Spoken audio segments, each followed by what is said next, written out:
படத்தோட புதிய அப்டேட் என்ன அப்படின்னு சொல்லிட்டு பாத்தீங்கன்னா, தனுஷ் வந்து ஒரு டிஃப்ரெண்டான ரோல்ல வந்து எடுத்திருக்காரு அப்படின்னு சொல்லலாம். ஒரு நெகட்டிவ் ஷேட்ல இருக்குமோ அப்படின்ற மாதிரி நிறைய பேர் ஒரு கெஸ் பண்றாங்க. ஏன்னா அதோட ஃபுட்டேஜஸ் எல்லாம் பார்க்கும்போது ரொம்ப ராவா, ரொம்ப ஒரு மாதிரி ரியலிஸ்டிக்கா இருந்துச்சு. மேபி ஒரு நெகட்டிவ் ரோலா இருக்குமோ அப்படின்ற மாதிரி ஒரு நிறைய ரூமர்ஸ் வந்து போயிட்டு இருக்கு. ஆனா தனுஷ் நெகட்டிவ் ரோல் பண்ணாருன்னா இதுதான் அவரோட ஃபர்ஸ்ட் டைம் நினைக்கிறேன் ஒரு நெகட்டிவ் ரோல்ல கொடுக்குறது.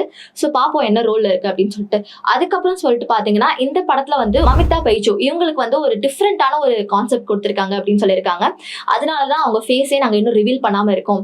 ஏன்னா அவங்களுக்கு வந்து நாங்க நிறைய இன்புட் கொடுத்திருக்கோம். இந்த படத்துல வந்து அவங்களுக்கு மேக்கப்க்கும் இருக்கட்டும், ப்ராஸ்தெட்டிக்ஸ்க்கும் கொடுத்துட்டோம். நாங்க இந்த நடத்துல நிறைய இன்ஃபியூஸ் பண்ணிருக்கோம் அவங்களோட கெட்டப்க்கு அப்படின்ற மாதிரி சொல்லியிருக்காங்க. ஸோ அதனாலதான் அவங்க ஃபேஸ் நாங்க இன்னும் ரிவீல் பண்ணாம இன்னும் அப்படியே ஒரு மர்மமா வச்சிருக்கோம் அப்படின்ற மாதிரி சொல்றாங்க. ஸோ இந்த படம் வந்து நிறைய ஒரு சஸ்பென்ஸை குறிக்குதுன்னு நினைக்கிறேன். ஏன்னா இந்த படத்தோட டைரக்டர் விக்னேஷ் ராஜா இவர் வந்து அவரோட ஃபர்ஸ்ட் ஃபிலிம் போர் தொழில் மூலயமா வந்து அவர் வந்து அவரோட ஃபர்ஸ்ட் டெபியூட் கொடுத்திருந்தாரு.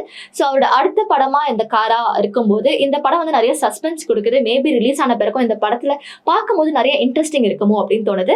ஸோ ரிலீஸ் ஆன பிறகு பார்க்கலாம், இல்ல இதுக்கு அடுத்து என்னென்ன அப்டேட்லாம் வருதுன்றத பார்க்கலாம். ஸோ இதுக்கப்புறம் அப்படின்னு சொல்லிட்டு பாத்தீங்கன்னா இப்போ ரீசெண்ட் டைம்ஸ்ல ரொம்ப வைரலா போயிட்டு இருக்க விஷயம், ஒரு சில விஷயங்கள்ல இதுவும் ஒண்ணு. என்னன்னு பாத்தீங்கன்னா சிம்பு சாரோட படம் அரசன். இந்த படத்தோட ட்ரெய்லரை பார்த்த உடனே எல்லாருமே வந்து ரொம்ப இது வைபா பேச ஆரம்பிச்சிட்டாங்க. சூப்பரு, வேற லெவலு, அடுத்த வடச்சென்னை இதுதான், வடச்சென்னை பார்ட் 2 வரப்போகுது அப்படின்ற மாதிரிலாம் நிறைய பேச ஆரம்பிச்சிட்டாங்க. எதனால அப்படின்ற போது இந்த வடச்சென்னையோட கான்செப்டை வந்து அப்படியே பேரலா இருக்க மாதிரி அப்படின்னு சொல்லியிருக்காங்க. ஸோ வெற்றிமாறன் வந்து ஒரு இன்டர்வியூல சொல்லியிருக்காரு, இந்த படம் வந்து வடச்சென்னை 2 இருக்குமா அப்படின்ற மாதிரி கேட்டதுக்கு அவர் சொல்லியிருக்காரு, இல்ல இந்த படம் வந்து வடச்சென்னை 2 இருக்காது, இது வந்து ஒரு பேரலல் யூனிவர்ஸ்ல நடக்கிற மாதிரி இருக்கும் அப்படின்ற மாதிரி சொல்லியிருக்காரு. ஸோ பேரலல் யூனிவர்ஸ்ன்ற போது எனக்கு ஒரு குட்டி படம் வந்து ஒரு திடீர்னு ஸ்ட்ரைக் ஆச்சு. என்னன்னு பாத்தீங்கன்னா ஹவுஸ்மேட்ஸ். இந்த படம் யாரெல்லாம் பார்த்திருக்கீங்க அப்படின்னு தெரியல. இந்த படத்துல வந்து தர்ஷன் ஒருத்தர் நடிச்சிருப்பாரு கானா மூலியமா. இந்த படம் மூலியமா வந்து அவரோட ஃபர்ஸ்ட் ஆக்டிங் வந்து நடிச்சிருப்பாரு. அவர் சப்போர்ட்டிங் ரோல் எடுத்திருப்பாரு. இந்த படத்துல வந்து அவரோட ரோலுமே நல்லா இருக்கும். ஆனா இந்த ஹவுஸ்மேட்ஸ் படத்துக்குன்னு நீங்க பார்க்கும்போது இது வந்து ஒரு ஹாரர் காமிக் மூவி, அதாவது காமெடி மூவி அப்படின்ற மாதிரி சொல்லலாம். ஃபார் எக்ஸாம்பிள் எப்படி சொல்லணும்னு பாத்தீங்கன்னா, இப்போ இந்த 2026ல நான் இங்க இருக்கேன்னு வச்சுக்கோங்களேன். 90ல வந்து இதே இடத்துல யார் இருந்தாங்களோ அந்த இந்த இடத்துல ஒரு வீடு இருக்குன்னு வச்சுக்கோங்க. இப்போ நான் என்னோட ஃபேன் சுவிட்ச் ஆன் பண்றேன் அப்படின்னா அங்க வந்து ஃபேன் ஓடும், இங்கிட்டும் ஓடும் அங்கேயே ஓடும், அந்த மாதிரி தான். ஸோ அந்த மாதிரி ஒரு பேரலல் யூனிவர்ஸ் அப்படின்னு சொல்லும்போது எனக்கு என்ன தெரியல, டக்குன்னு இந்த படம் ஸ்ட்ரைக் ஆச்சு. ஸோ மேபி வடச்சென்னை டைம்ல என்ன ஒரு தீம்ல எடுத்தாங்களோ அதே டைம்ல நடந்த ஒரு சில சீக்வன்ஸ் தான் வந்து இப்போ வந்து ரீஃப்ரேஸ் பண்ணி எடுத்திருக்காங்களோ அப்படின்ற மாதிரி தோணுது. ஸோ எதனால வந்து இது வடச்சென்னையா இருக்கும்னு பாத்தீங்கன்னா ஆண்ட்ரியாலாம் வந்து திருப்பி வந்திருக்காங்க அப்படின்னு சொல்றாங்க இந்த படத்துல. ஸோ ஆண்ட்ரியாலாம் வந்திருக்கும் போது ஓகே, நிறைய ரசிகர்லாம் வந்து பாத்தீங்கன்னா ஃபேன்ஸ் எல்லாம் பார்க்கும்போது ஓகேவா இது வடச்சென்னை 2 தான் கன்ஃபார்ம் அப்படின்ற பேசும்போது, ஆனா இது ரொம்ப கன்ஃபார்ம் சொல்றாங்க இது வடச்சென்னை 2 இல்ல, அதோட பேரலல் வெர்ஷன் தான் அப்படின்னு சொல்றாங்க. சோ இதோட டேக் லைனே வந்து பார்க்கும்போது ரொம்ப டிஃபரெண்டா இருக்கு. நியூ பிளட் லைன் அப்படின்ற மாதிரி சொல்றாங்க. நியூ பிளட் லைன் அப்படின்ற பார்க்கும்போது அந்த டீசர்லயுமே அவர் வந்து ஃபுல் அண்ட் ஃபுல் அப்படியே அவரோட ரத்த நடையா தான் இருக்கும். ஃபுல் அண்ட் ஃபுல் ஒரு மாதிரி பிளட்டடா இருக்கும். அப்படியே ஒரு மாதிரி ஒரு ரேஜான ஒரு வாக், ஒரு ரேஜ் அண்ட் காம்னஸான ஒரு வாக் வந்து போயிட்டு இருப்பாரு. சோ அந்த படத்துலயுமே வந்து அந்த டீசர்லயுமே பாத்தீங்கன்னா அது ஒரு பக்கம் போன இடத்துல ஒரு ஜட்ஜ் வந்து கேட்பாரு, ஒரே நாள்ல 3 கொலை நீ தான் பண்ணியா அப்படின்ற மாதிரி கேட்பாரு. அப்படியே அவரோட ஆக்ஷனே மாறிடும், அந்த ஆக்டிங்கே மாறிட்டு ஐயோ நானா 3 கொலை, அப்படிலாம் இல்லைங்க, பொய் சொல்றாங்கங்க, இதெல்லாம் வந்து சும்மாங்க, திருடனை பிடிக்க தெரியாம சும்மா நான் சுத்திட்டு இருந்தேன், என்னைய வந்து பிடிச்சி போட்டாங்க, நான் வந்து கேப்டன் பிரபாகரன் அவரோட படத்தை பார்க்க போயிருந்தேன் அப்படின்ற மாதிரி ஒரு காமிக்கல் ஜன்னர்ல சொல்லியிருப்பாரு, ஒரு ஃபன்னான ஜன்னர்ல. ஸோ மேபி இந்த படம் வந்து ரொம்ப ரியலிஸ்டிக்கா ராவா இருக்கும்னு நினைக்கிறோம். இந்த படம் ரிலீஸ் ஆக எந்த அளவுக்கு வந்து எல்லாரும் வெயிட் பண்ணிட்டு இருக்காங்களோ அதே மாதிரிதான் வந்து நானும் வெயிட் பண்ணிட்டு இருக்கேன்னு சொல்லலாம். இது வந்து ஒரு நல்ல ஒரு ரீச் கொடுக்க போற ஒரு மூவின்னு நினைக்கிறேன். ஏன்னா வந்து இந்த படத்துல வந்து பாத்தீங்கன்னா பிஹைண்ட் ஒர்க் இது ஒன்று சொல்ல மாதிரி பாருங்க. பிஹைண்ட் ஒர்க் வீடியோஸ் வந்து ஒரு சில வீடியோஸ்லாம் வந்து பண்ணிருந்தாங்க. அதுல வந்து நெல்சன் அவரெல்லாம் காமிச்சிருந்தாங்க. ஸோ நெல்சன் வந்து எப்படி பாத்தீங்கன்னா அவர் மோஸ்டா வந்து ஏதாவது ஒரு படம் எடுக்கிறாருன்னு பாத்தீங்கன்னா அந்த ஹீரோவா இருக்கட்டும், இல்ல அந்த படத்துல நடிக்க போற யாராவது ஒருத்தவங்களா இருக்கட்டும், அவங்க கூட ஒரு கான்வர்சேஷன் வைக்கிற மாதிரி ஏதாச்சும் ஒரு வீடியோ மாதிரி போடுவாங்க. அதே மாதிரிதான் இப்ப இந்த எஸ்டிஆர் கூட ஜஸ்ட் ஒரு கான்வர்சேஷன் வைக்கிற மாதிரி ஒன்று போட்டிருக்காங்க. அதுல வந்து பாத்தீங்கன்னா தனுஷ் நடிக்க வைங்க சார், படம் சூப்பரா போகும் அப்படின்ற மாதிரி வந்து எஸ்டிஆர் சொல்லியிருப்பாரு. ஸோ தனுஷ் நடிக்க வைங்க சார், இந்த தனுஷ் நடிக்க வைங்க சார், அதுக்கப்புறம் வந்து இந்த ஆண்ட்ரியாவோட கம்பேக் இந்த படத்துல, அதுக்கப்புறம் வெற்றிமாறன் சார், இதெல்லாம் இருக்கும் போதே எல்லாருமே வந்து ஃபிக்ஸ் பண்ண ஒரு விஷயம் வந்து நான் ஆல்ரெடி சொன்ன மாதிரி வடச்சென்னை 2 தான் இருக்கும் அப்படின்ற மாதிரி இருந்தது. ஆனா வடச்சென்னை 2 இல்லது ஒரு பேரலல் யூனிவர்ஸ்ன்ற மாதிரி தான் சொல்றாங்க அப்படின்ற இருக்கு. ஸோ இந்த படத்துக்கு வந்து ரொம்ப வந்து எல்லாருமே ரொம்ப வெயிட் பண்ணிட்டு இருக்காங்க. இந்த படம் எப்போ ரிலீஸ் ஆகும், இந்த படம் வந்து எந்த அளவுக்கு வந்து ஒரு ரீச் கொடுக்குது, தனுஷ்க்கு ஈக்குவலா இருக்குமா, தனுஷ்க்கு ஈக்குவலா வந்து பெர்ஃபார்ம் பண்ணிருப்பாங்களா அப்படின்லாம் ஒரு பக்கம் கேள்வி கேட்கிற நிலையில இருக்கும்போது எஸ்டிஆரோட ஃபேன்ஸ்லாம் தனுஷ்லாம் தட்டி விடுங்க, நம்ம எஸ்டிஆர் தான் வேற லெவல், அவர் தான் வந்து பயங்கரமா பர்ஃபார்மன்ஸ் பண்ணி அடிச்சு தூக்கியிருப்பாரு அப்படின்ற மாதிரி சொல்லியிருக்காங்க. ஸோ பாப்போம் இந்த படத்தோட அப்டேட்ஸ்ல வேற என்னென்னலாம் வருது அப்படின்ட்டு. ஸோ அதுக்கு அடுத்து அப்படின்னு சொல்லிட்டு பாத்தீங்கன்னா நடிகர் அஜித்தோட மங்காத்தா படம், அந்த படம் வந்து ரீரிலீஸ் ஆகியிருக்கு. இந்த ரீரிலீஸ் ஆனதுல எல்லாருக்கும் சந்தோஷமோ இல்லையோ, ஆனா நம்ம டைரக்டர் மோகன்ஜிக்கு வந்து பெருமான வருத்தம் அப்படின்ற மாதிரி தெரிவிச்சிருக்காரு. எதனால அப்படின்னு சொல்லிட்டு பாத்தீங்கன்னா அதே நாள்ல தான் வந்து இந்த படமும் ரிலீஸ் ஆயிருக்கு. அவரோட படம் திரௌபதி 2 இந்த படமும் வந்து ரிலீஸ் ஆகியிருக்கு.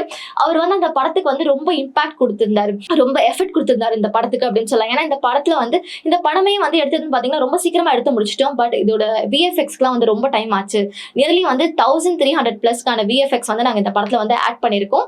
ஸோ இந்த படம் வந்து அப்படியே ஒரு 14th செஞ்சுரியில எந்த மாதிரி ஒரு மாடுலேஷன், எந்த மாதிரி ஒரு இதுல இருக்குமோ அதே மாதிரி ஒரு லைவ் ஸ்ட்ரீம் வந்து நாங்க கொடுத்திருப்போம்.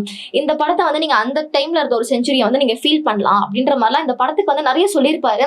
ஸோ அந்த அளவுக்கு ஒரு இம்பாக்ட் இருக்க ஒரு ஃபிலிம் வந்து ஒரு நல்ல ரீச் கொடுக்கல இந்த படத்தை. இந்த மங்காத்தா ரீரிலீஸ் ஆனதுனால இந்த படம் வந்து ரீச் கொடுக்கல அப்படின்ற மாதிரி ரொம்ப ஒரு வருத்தத்தை தெரிவிச்சிருந்தாரு.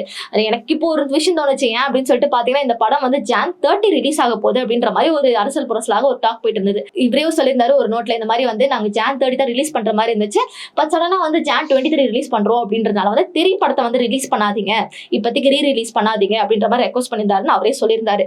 ஸோ அவர் அழகா Jan 30 ரிலீஸ் பண்ணியிருந்தாருன்னா இந்த படத்தோட ஃபுல் டீமே வந்து நம்ம அழகா எடுத்துட்டு போயிருக்கலாம். இந்த படம் வந்து ஃபர்ஸ்ட் டேவே வந்து பெருசா அந்த அளவுக்கு ஒரு ரீச் கொடுக்கறனாலுமே ஜஸ்ட் வந்து ஒரு 0.33 crores அளவுக்கு ஒரு பாக்ஸ் ஆஃபீஸ் கலெக்ஷன் ஹிட் பண்ணிருக்கு அப்படின்னு சொல்லலாம். மேபி மங்காத்தா ரிலீஸ் ஆகாம இருந்தா இந்த படம் இன்னும் நல்ல ரீச் கொடுத்துருக்கோமோ அப்படின்ற மாதிரி இருக்கு. ஸோ மங்காத்தா ரீரிலீஸ் இதை பத்தி நம்ம எந்த அளவுக்கு பேசலாம் அப்படின்ற பார்க்கும்போது இந்த படம் வந்து 2011 வந்து ரிலீஸ் ஆச்சு. அந்த அளவு அப்போ எப்படி இருந்துச்சோ அதே மாதிரி அதை விட டபுள் மடங்கா இப்போ வந்து செலிப்ரேட் பண்றாங்க அப்படின்னு சொல்லலாம். அந்த அளவுக்கு வந்து ஒரு இம்பாக்ட் கொடுத்திருக்காங்க ரசிகர்கள். இப்போ ரீரிலீஸ் ஆன நிறைய படங்களா இருக்கட்டும், இப்போ வந்து படையப்பா ரிலீஸ் ஆச்சு, குஷி ரிலீஸ் ஆச்சு, சச்சின் படம் ரிலீஸ் ஆச்சு, கில்லி படம் ரிலீஸ் ஆச்சு, இந்த இவ்வளோ படங்கள் வந்து ரீரிலீஸ் ஆச்சு. இந்த ரீரிலீஸ் ஆன இவ்வளோ படங்களையுமே வந்து இந்த அளவுக்கு வந்து ஒரு ரீச் கொடுக்கல, இந்த அளவுக்கு வந்து ஒரு பாக்ஸ் ஆஃபீஸை வந்து ஹிட் பண்ணல. இது வரைக்குமே வந்து எது வந்து ஃபர்ஸ்ட் லெவல்ல அடிச்சு தூக்கி இருந்ததுன்னு பாத்தீங்கன்னா கில்லி படம், அதுதான் வந்து நாங்க ஃபர்ஸ்ட் லிஸ்ட்ல வச்சிருந்தோம். ஆனா இப்போ அதே வந்து முழுகிருச்சு அப்படின்னு சொல்லலாம் அப்படின்றாங்க. அதாவது நம்ம முன்னாடியே வந்து புக் பண்ணிடுவோம் பாத்தீங்களா, படம் ரிலீஸ் ஆகிறதுக்கு முன்னாடியே ஒரு 2 நாள் முன்னாடியே வந்து ஸ்லாட்லாம் ஓப்பன் ஆயிடும். ஸோ புக் பண்ண ஆரம்பிச்சிருவோம். கில்லி வந்து 2 crores அளவுக்கு வந்து ஹிட் பண்ணிருந்தது. ஆனா மங்காத்தா 2.25 crores அளவுக்கு ஒரு ரீச் கொடுத்திருக்கு. அந்த கொடுத்திருந்த போது அப்படியே ஸ்லைட்டா போக போக டே பை டே வந்து அதோட பாக்ஸ் ஆஃபீஸ் கலெக்ஷனுமே வந்து ஒரு நல்ல ரீச் கொடுத்திருந்தது அப்படின்னு சொல்லலாம்.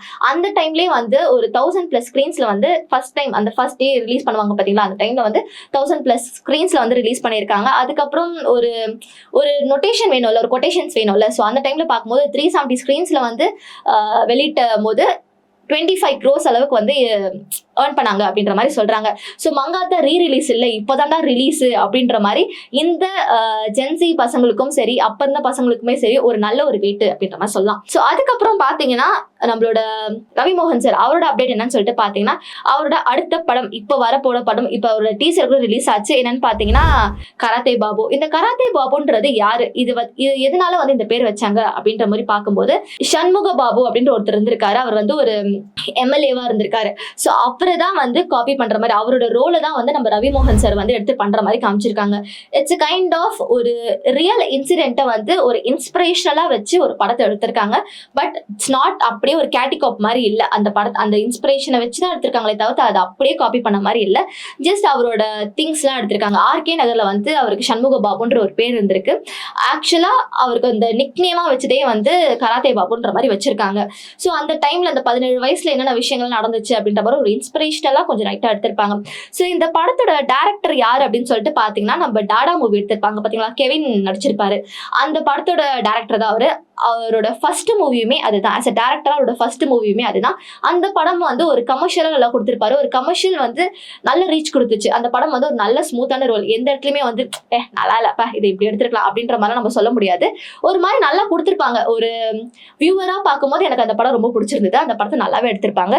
ஸோ அதுக்கு நேர்மாறா ஒரு டிஃப்ரெண்டான ஒரு கான்செப்ட்ல அப்படியே வந்து டோட்டலா அரசியல் இறங்கியிருக்காரு ரவி மோகன் சார். வந்து ஒரு அரசியல்ல வந்து இறக்கியிருக்கும் போது அவரையும் வந்து இந்த ஒரு கேரக்டர்ல பார்க்கும்போது டிஃப்ரெண்டா இருந்துச்சு. இதுக்கு முன்னாடி வந்து பாத்தீங்கன்னா பராசக்தி படத்துல வந்து ஒரு வில்லன் ரோல் எடுத்திருப்பாரு. அவர் எடுக்கிற படங்கள் எல்லாமே டிஃப்ரெண்ட் ஜோனர்ல தான் இருக்கு. இப்போ வந்து ஒரு கட்சியாளா வந்து இருக்காரு. இந்த படத்துல வந்து நாசர் நடிச்சிருக்காங்க, KS ரவிக்குமார் நடிச்சிருக்காங்க. இவங்க எல்லாம் நடிச்சிருக்கும் போது ஒரு நல்ல ஒரு லீட்ஸ்லாம் நடிச்சிருக்காங்க போது ஒரு நம்ம இந்த அரசியல்ல வந்து ஒரு பேச்சுவாக்கு நடக்கும் பாத்தீங்களா, இந்த மாதிரி இல்ல இப்படிதான் அப்படிதான் ஒரு ஒரு கான்ஃபிளிக்டான மூமெண்ட்ஸ்லாம் நிறைய இருக்கும். ஸோ அந்த மாதிரி ஒரு கிளாஷான மூமெண்ட்ஸ்லாம் நிறைய இருக்குமோ அப்படின்ற மாதிரி இருக்கு. ஸோ ஒரு சிம்பிளா சொல்லணும் அப்படின்னா இந்த படம் எதை பத்தி அப்படின்ற போது அரசியல்ல இருக்கும்போது என்னென்ன கஷ்டங்கள்லாம் இருக்கு, அந்த அரசியலுக்கு போறதுக்கு நல்லா பண்றாங்க அப்படின்ற மாதிரி இந்த படத்துல வச்சிருக்காங்க. அடுத்த அப்டேட்ஸ் வந்து நான் உங்ககிட்ட கரெக்டா அப்டேட் பண்ணிட்டே இருக்கேன். அது வரைக்கும் ஸ்டே டியூன்.